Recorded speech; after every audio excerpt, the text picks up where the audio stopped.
নতুন বিসিবি সভাপতি হয়ে বাংলাদেশ ক্রিকেট বোর্ডের চেয়ারে বসার পর তামিম ইকবালকে নিয়ে ইমরুল কায়েস একটা স্ট্যাটাস দিয়েছেন, যেখানে তিনি লিখেছেন, দোস্ত, আশপাশের চাটুকার মানুষের থেকে সাবধান থাকিস, অভিনন্দন।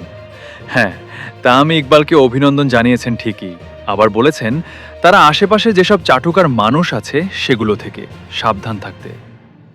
এদিকে আপনাদের যদি একটা জিনিস খেয়াল বা মনে করিয়ে দিই, বিএনপি বাংলাদেশের ক্ষমতায় আসার আগে মির্জা ফখরুল বলেছিলেন ক্রীড়াঙ্গনকে অর্থাৎ বিসিবিকে রাজনীতিমুক্ত রাখতে হবে।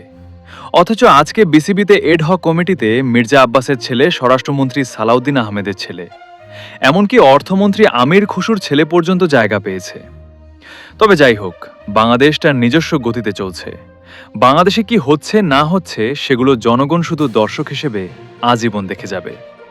এই নাটকীয়তার শেষ নেই, এই বিনোদনের শেষ। যখন যা সময় আসবে তারাই থাকবে সেই চেয়ারগুলোতে, আর যখন যা সময় পূর্বে তারাই ছাড়তে হবে। বাংলাদেশ ক্রিকেট বোর্ডের নতুন কমিটি নিয়ে আপনার মতামত অবশ্যই আমাদের জানাবেন।